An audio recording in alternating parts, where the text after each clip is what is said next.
Welcome to Jehovah News, your trusted source for Christian faith updates. Brought to you by Jehovah's House of Saints. Stay tuned for the latest news and insights to inspire and uplift your spiritual journey.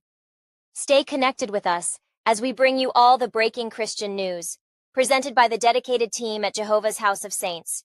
Thank you for tuning in to Jehovah News. Imagine being confined in a hole, a dark room, with nothing but a small hole to relieve yourself. That was my reality. My body was trapped, but my mind was free despite the left side of my brain feeling numb. The harsh reality of jail life was sinking in, a place where your health is a secondary concern, where your physical well-being is often ignored. I was ill, my body was breaking down, but instead of being taken to a hospital, I was placed in a room of isolation. This room, this hole, was meant for observation, yet it felt more like solitary confinement than a medical ward. It was a test of endurance, a challenge for my spirit. I was alone, but not entirely. I had my faith, my beliefs, and I had prayer.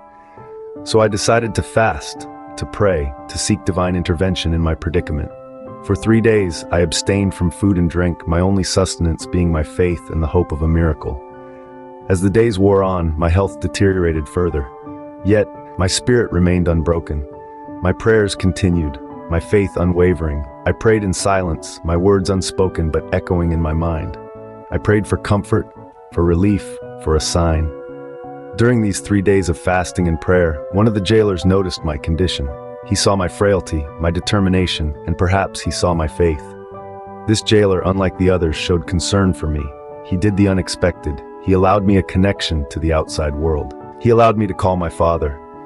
3 days into my fast, a concerned jailer allowed me to call my father.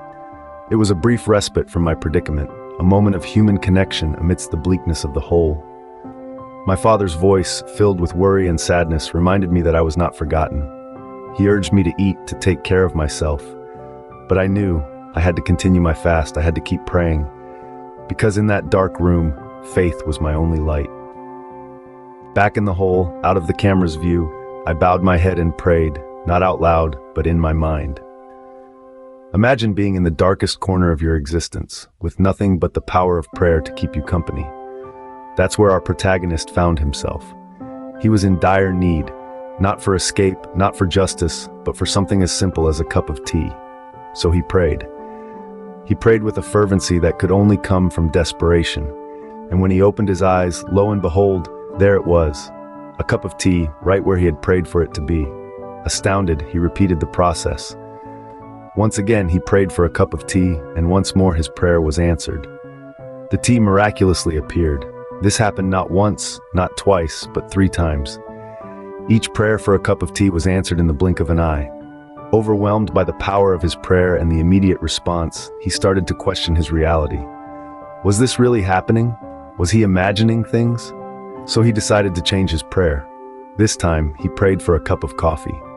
In the silence of his mind, he let his prayer take flight. He asked not for tea, but for coffee. And when he opened his eyes, there it was, a cup of coffee, hand-delivered by a jailer who informed him that they had run out of tea. The power of prayer had manifested itself in the most extraordinary way. It was as if the universe was bending itself to his will, answering each of his requests with unwavering immediacy. But with this divine intervention came a shift. The atmosphere in the jail took a turn, and not for the better. After these miracles occurred, the atmosphere in the jail changed dramatically. The power of prayer had brought him solace, but it had also stirred up a storm that was about to unfold. But that, my friends, is a story for another time. In the midst of these miracles, the jailer, looking like he was possessed, flung the door open and started abusing me. This is where the story takes a chilling turn. There I was, alone in the dark room, when suddenly the door was flung open and a silhouette filled the doorway. The jailer, his face twisted in a grotesque mask of rage, began to unleash a torrent of abuses and physical torment upon me. It was as if he was taken over by a dark force, his eyes burning with an unholy fire. The abuse was relentless and brutal. The jailer, seemingly possessed, dragged me up from the floor, his fingers digging into my flesh as he hurled me around the room. I was at the mercy of his wrath, my body bruised and battered, my spirit under assault. But then, as abruptly as it had started, everything went black. A curtain of darkness descended, and I knew no more. When I came around, I found myself back in the hole. How I got there, I do not know. I just woke up, dazed and disoriented, my body aching from the savage beating. But something was different. The usual cold, hard floor was replaced by the softness of blankets. 4 of them, to be exact, and rolled up into a makeshift pillow under my head. A luxury unheard of in our jail. A Bible, a pen, a writing tablet, a cup, and a large pitcher of ice water were scattered around me. It was clear what was happening. The jailers were trying to cover their tracks. They dressed up the hole, trying to make it look like they were taking care of me, just in case I didn't make it. A pathetic attempt to mask their heinous actions. After the torture, the same jailer attempted to set me up. But that, dear listeners, is a story for the next scene. An insidious plot, a mother's intuition, and divine intervention. But let's not get ahead of ourselves. For now, let's take a moment to reflect on the gravity of the torture and the duplicity of those who inflicted it. The jailer, along with another accomplice, tried to manipulate my actions in front of the camera. The jailer's eyes were shrouded in shadows, his intentions hidden behind a veil of authority. He commanded me to step forward. When I complied, his hand swung up, blocking my path, and he shouted, "Stop!" His voice was loud and commanding, echoing off the cold concrete walls.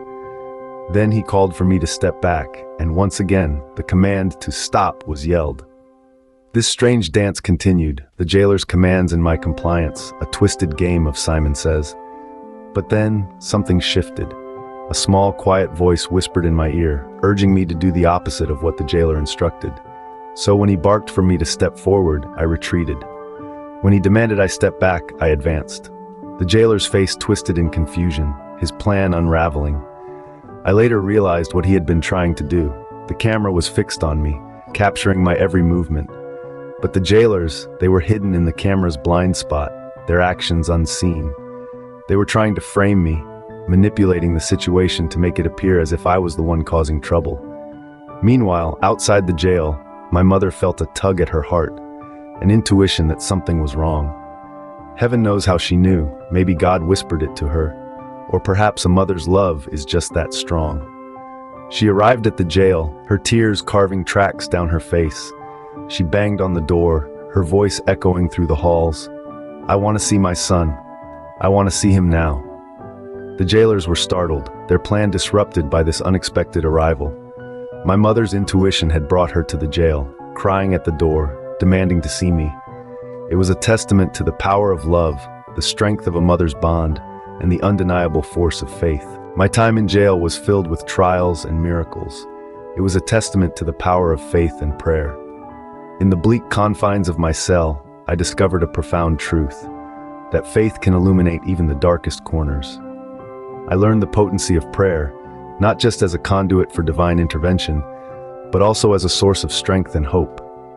My prayers weren't whispered pleas for escape, but profound dialogues with a higher power.